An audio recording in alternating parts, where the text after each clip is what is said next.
Good afternoon, everyone. Can you hear me? Well, I first just want to thank Anika for putting this day together. This was all her idea, and she has worked tirelessly and just done a fabulous job. Thank you so much for doing this, Anika. So for the next few minutes, I want to talk a little bit about what we can do to build long-term burnout resistance. We don't want today to just be a one-off and we never talk about it again. We want to have a sustained effort at building resistance to burning out. And so I want you to know that we're listening. I'm going to address a lot of the key results from the survey that you participated in, as well as the focus group. And I want you to know that we're taking that seriously, and we're working cross-divisionally to look at options to increase flexibility. And we really, again, want to have a lasting impact. So I'm going to start by talking about some of the requests that are more relevant to staff. And then on the second half, I'm going to talk about some options for flexibility for faculty. And so one of the key results from the survey is that staff would like more flexible work schedules. And I want to let you know that some flexibility is already available. You may or may not be aware of that. But we're also considering additional flexibility. So there's a lot of really productive conversations happening right now to talk about options to expand our flexibility and address your concerns. Of course, always keep in mind that eligibility for the various options will depend on the nature of the staff member's duties. And of course, it's something that you would always need to work out with your supervisor. So, one of the requests that was popular in the results of the survey and the focus groups was having a 4-day, 10-hour-a-day work schedule. And I want to let you know that that flexibility is currently provided by our Human Resources Policy ER3. And so you can talk with your supervisor about whether that might be possible for you if you're interested in that. One of the limitations of this is that the unit where you work would have to have a sufficient number of employees so that the office is covered 8 to 5 Monday through Friday. So the state of Texas requires that we have our offices open 8 to 5 Monday through Friday, and so we can't do anything about that. So we would need to maybe shuffle employees around. So maybe one employee works Monday through Thursday and the others Tuesday through Friday, for example. Another request was to have flexible or shortened summer hours. And this flexibility is also currently provided by ER3, that same policy I just mentioned. Now, it would still require a 40-hour work week. So by shortened, we don't mean shortened for the week at large. You would still need 40 hours, but you could flex the days similar to what we just talked about before. Maybe longer days, Monday through Thursday, and maybe a shorter day on Friday, for example. So again, we have to keep our offices open 8 to 5 Monday through Friday, so it depends on the unit you work in as to whether that might be possible. And so we also had the request to telecommute 1 day per week. Now this flexibility is currently provided by Human Resources Policy ER12.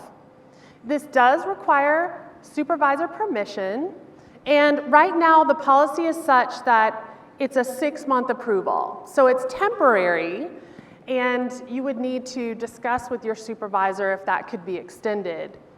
However, there are some really active conversations ongoing about some longer-term, more flexible options. So I hope in the future that we'll have some additional options available for increased flexibility. And then we also had the request, what about working remotely during spring break? And so the policy I mentioned previously, ER12, does allow up to 5 remote work days per semester, as long as your supervisor agrees. However, just like I mentioned before, we do have to keep the offices staffed. So a sufficient number of employees would be needed in the office to do this. And then we had a request for a monthly wellness day. So this would be a paid day off once a month to address wellness. This is in the early stages of discussion, but it is under consideration. However, I wanted to let you know about our current wellness offerings. So we do have 30 minutes per day for wellness. You can actually take the wellness 30 minutes and combine it into an hour if you wish. So you don't have to do 30 minutes every day, but you can cluster 2 30-minute sessions into an hour. And we also offer 8 hours per year for health assessment. So if you didn't know about these options, I encourage you to explore them if you think it might be a good fit for you for some self-care. And Staff Senate is also working on a proposal to assist with the coverage of duties for a staff member who's on leave. So when a staff member has to be out on leave, who does the work that they would normally do? Well, Staff Senate is addressing this concern. The effort has largely been led by Tiffany Driver and her colleagues in the Staff Senate, and so we hope to have more to report on this in the near future. So those are some of the options for staff that are under discussion or already exist. I wanted to talk a little bit about some accommodations and flexibility for faculty. And so there is an academic policy that's been proposed. This came out of Faculty Senate led by Maria Botero. She is the chair-elect of Faculty Senate currently. And this is for faculty members who are experiencing significant life events. So this could be a personal illness that's serious in nature, pregnancy complications, and care of a newborn, a newly adopted child, or another dependent. And the idea here is to come up with alternative workload for that faculty member. So if a faculty member knows that they're going to adopt a child mid-semester, for example, this would allow the faculty member and the chair to plan for that so that the faculty member can have peace of mind knowing that they can be out for their newly adopted child, but also for students, right? So it's very disruptive for students to have a change of faculty member halfway through the semester, or to go from face-to-face to a remote delivery halfway through the semester. So we'd like to avoid that by having these conversations up front. And I think this is a really wonderful proposal for another reason, and that is when we have candidates interviewing here for faculty positions, we would be able to tell them that we have some kind of flexibility so that if they have a baby, for example, they know that they've got an option to have their duties covered during that significant life event. So that is in the mid to late stages of development, and I hope, again, to have more to tell you about that very soon. Also for faculty, we are re-examining the faculty workload policy. So one of the top comments from the survey and the focus group is that there's a lot of gray work. So gray work is that sort of uncompensated work that somebody's got to get done, but it's not really defined as any one person's job specifically. And it tends to be the same people that tend to pick up and do that work, right? And so we're looking at policies from other universities on workload, and some of those actually include service as part of the workload. In addition, we're considering having a higher weight on service for annual merit. So service for a faculty member on a research track counts just 20% of their annual merit. And so we're looking at maybe some different models where service would have a higher weight so that faculty are rewarded for the service that they do. And then I wanted to talk briefly about some resources for all. So we do have an employee assistance program, and you can find more information about this on the Human Resources website. But it provides legal, financial, family and counseling resources. In addition, there's a program called Elevate, which is SHSU's Healthy Campus Initiative. This group is really enthusiastic, and Nika's told me that they're interested in coming in the spring to do more with us. And they provide spiritual, intellectual, emotional, physical, social, occupational, financial, and environmental resources. And we also have employee resource groups. So you all can start a new employee resource group if you wish. The ones that we currently have on campus are LGBTQI, the Black Employee, Unidos, and We Lead. And so these are opportunities for faculty and staff to basically get to know each other and share common interests. I also wanted to mention another resource for all that is in development. We are exploring the possibility of having a campus ombudsperson. And we're actually in the late stages of that. You may have seen our call for applications go out a few weeks ago. The committee is reviewing applications now, and so we should have our candidate selected very soon. And so this campus ombudsperson would serve faculty and staff. They would be a neutral person where faculty and staff with concerns can go to, talk about their problems. This ombudsperson can then direct that employee to resources on campus, to policies, basically act as a guidepost for what the employee can do to try to resolve their issue. We're very excited about this, and we hope that it will be a wonderful resource for all of you. And I wanted to kind of end my portion by saying that for me personally, clear communication is a really good way to keep my stress down. And so I just want to let you know that the administration really values communication. It's become a cornerstone of what we do.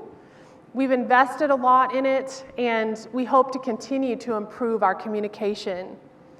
We want that communication to be cooperative so that we're working together in serving our students and solving problems.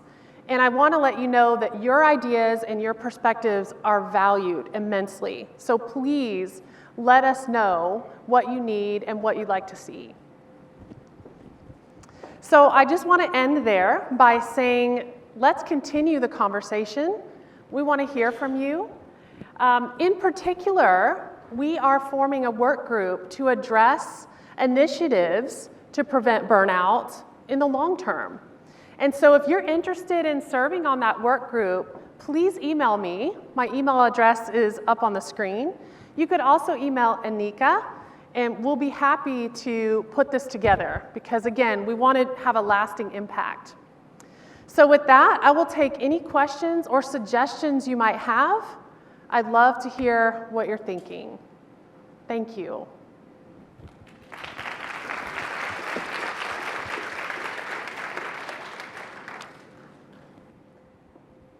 And so you probably know this already, but there's a microphone up front and there's one in the back. If anyone would like to come up and make a suggestion or if you have a question.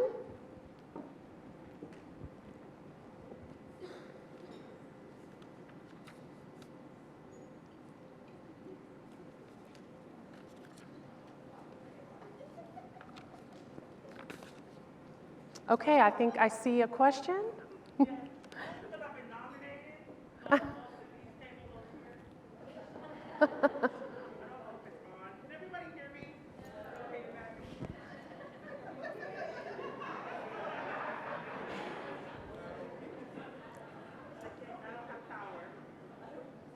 Oh, no one can hear her. They can hear me. Oh, wait, okay, there you go. Okay. All right. So the question from our area is more about the difference between staff and faculty in regards to compensation for extra duties. So when it came to gray matter, meaning services that we've had to do both hybrid and will continue to do hybrid from now on in regards to services we provide in our office, how that looks in jobs and change in job descriptions, compensation, or leave. So I think what I understood is that because we're now offering services both face-to-face and virtually, right? We have this hybrid service model, and I imagine that you're saying that that's taxing. That's more work, right? And so you're wondering how employees might be compensated for that additional work. Okay, I think that is a great point. I don't have a quick answer to that, but I hear what you're saying. I mean, as a faculty member, I taught hybrid during the last academic year, and it was so challenging to offer the curriculum in a face-to-face format and a virtual format at the same time in many cases. So I understand what you're saying. I'm going to look into this further and see what we might be able to do to address that additional workload. Thank you for your question.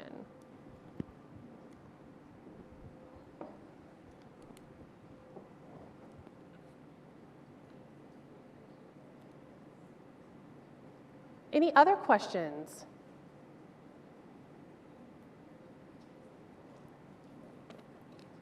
Okay, well, please feel free to reach out to me or Anika if you'd like to work further on this, or if you think of a question or comment later. Thank you very much for your attention.